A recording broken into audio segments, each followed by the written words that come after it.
Hello everyone, स्व अध्ययन पर स्वागत है। आज हम कक्षा 7वीं एक दिन का पाठ के प्रश्नोत्तर अध्ययन करेंगे। प्रश्न 1, नीचे दी गई कविता की पंक्तियों को सामान्य वाक्य में बदलिए। जैसे एक दिन का आंख में मेरी पड़ा।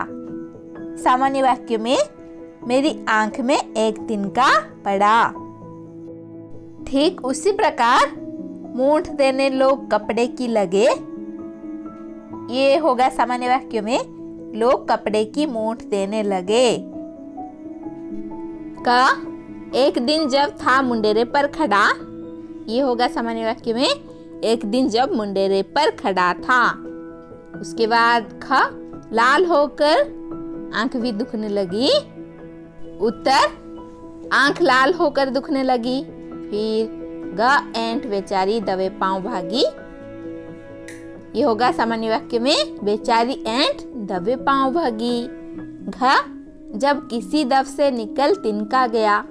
ये होगा घ किसी ने किसी ढब से तिनका निकाला। तो यहाँ पर देखिए उत्तर है क ख ग घ का।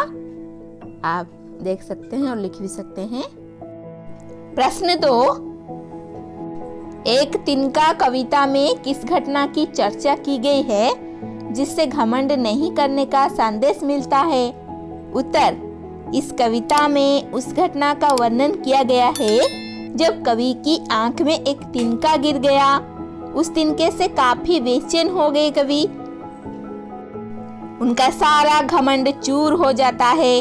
किसी तरह लोग कपड़े की नोक से उनकी आंखों में पड़ा तिनका निकालते हैं तो कवि सोच में पड़ जाता है कि आखिर उसे किस बात का घमंड था जो एक तिनके ने उनके घमंड को जमीन पर लाकर खड़ा कर दिया। उसकी बुद्धि ने भी उसे ताने दिए कि तू ऐसे भी घमंड करता था, तेरे घमंड को चूर करने के लिए एक तिनका ही बहुत है। इससे यह संदेश मिलता है कि व्यक्ति को स्वयं पर घमंड नहीं करना चाहिए। एक तुच्छ व्यक्ति या वस्तु भी हमारी परेशानी का कारण बन सकती है, अतः हर वस्तु का अपना महत्व होता है। प्रश्न 3, आंख में तिनका पड़ने के बाद घमंडी की क्या दशा हुई?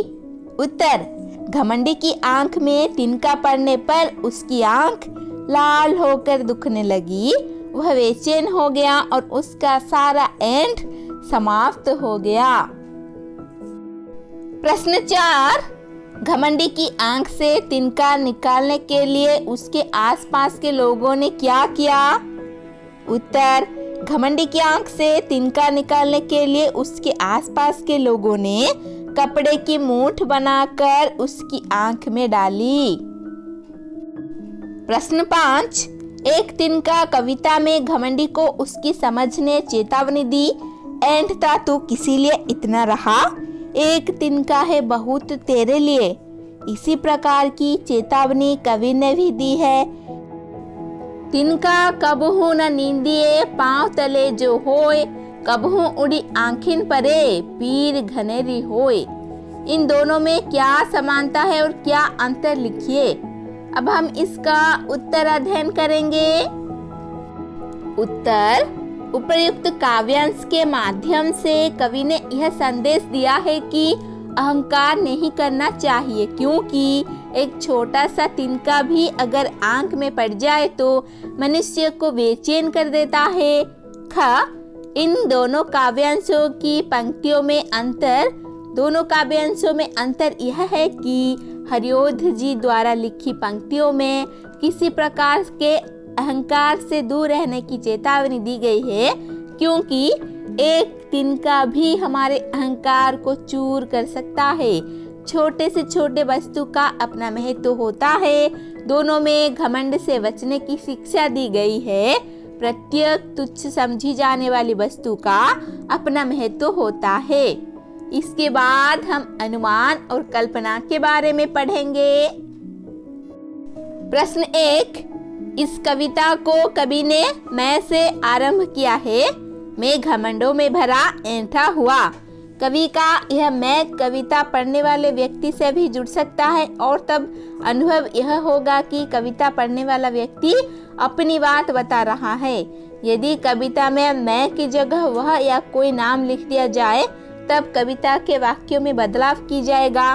कविता में मैं के स्थान पर वह या कोई नाम लिखकर वाक्यों के बदलाव को देखिए और कक्षा में पढ़कर सुनाइए। अब हम इसका उत्तर देखेंगे। उत्तर, वह घमंडों में भरा ऐंठा हुआ।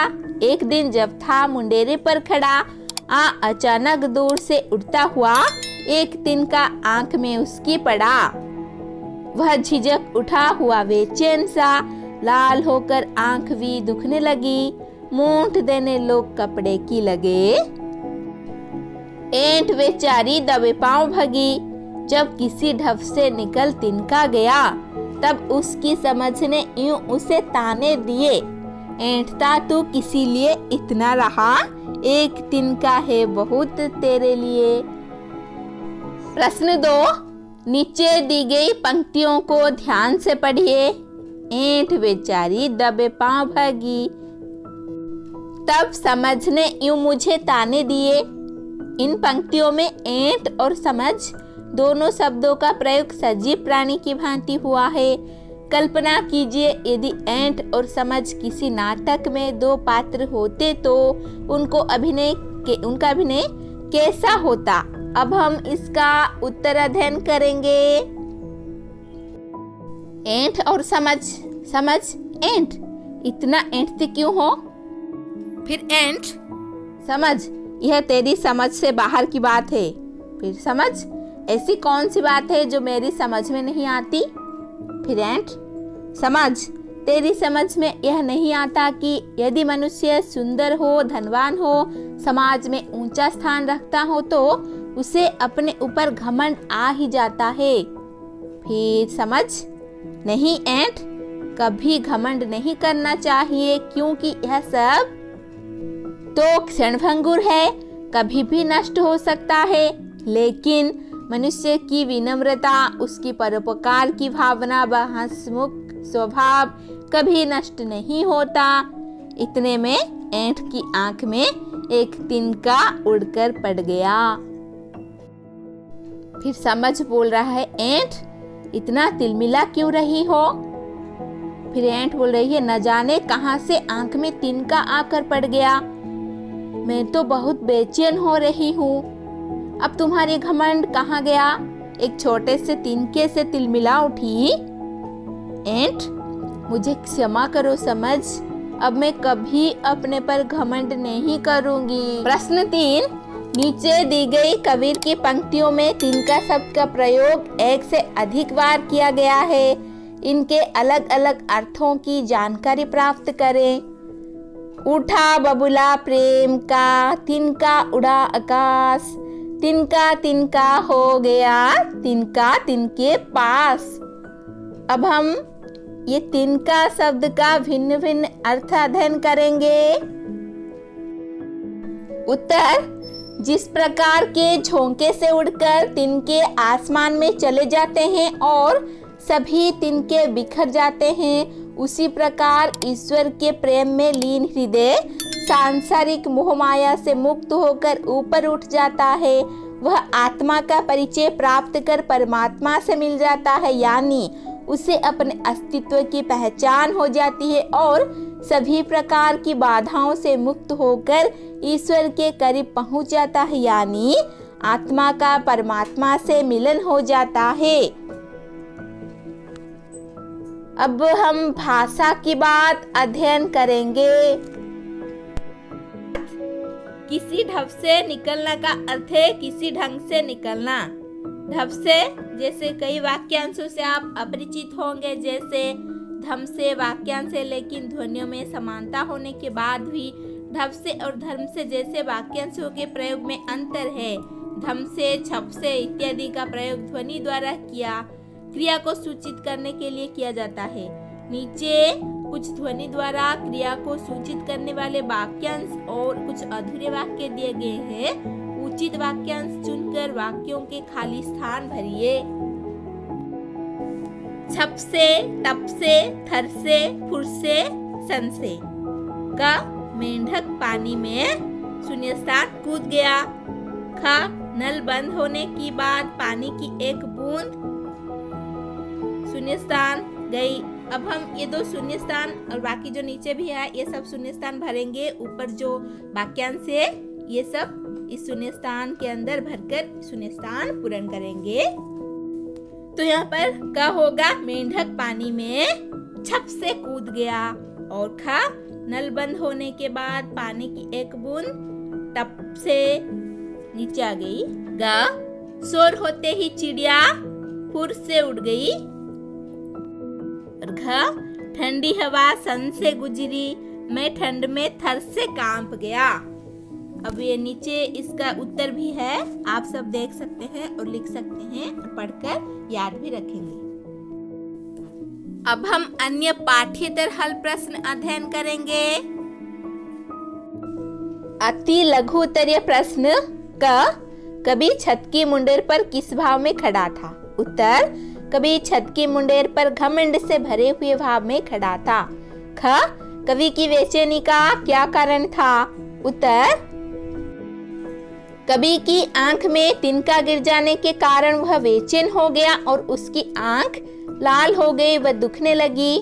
ग आसपास के लोगों ने क्या उपहास किया? उत्तर आसपास के लोग कपड़े की नोक से कवि की आंख में पड़ा तिनका निकालने का प्रयास किया। उसके बाद लघु उत्तरीय प्रश्न क तिनके से कवि की क्या हालत हो गई? उत्तर एक तिनके ने कवि को बेचैन कर दिया, वह तड़प उठा। थोड़ी देर में उसकी आंखें लाल हो गई और दुखने लगी। कवि की सारी ऐंठ और अहंकार गायब हो गया। ख तिनके वाली घटना से कवि को क्या प्रेरणा मिली? उत्तर तिनके वाली घटना से कवि समझ गए कि मनुष्य को कभी घमंड नहीं करना चाहिए। एक तिनके ने हमें बेचैन कर दिया और हमारी औकात बता दिया। उन्हें यह बात भी समझ में आ गई कि उन्हें परेशान करने के लिए एक तिनका ही काफी है, अतः उसे किसी बात पर घमंड नहीं करना चाहिए। यानी हमें किसी को भी हम में से किसी भी बात पर घमंड नहीं करना चाहिए। इस प्रकार आज हमने एक तिनका पाठ के प्रश्नोत्तर अध्ययन किया। धन्यवाद। ऐसे ही वीडियोस देखने के लिए चैनल को सब्सक्राइब कीजिए और नोटिफिकेशन पाने के लिए बेल आइकन को दबा दीजिए।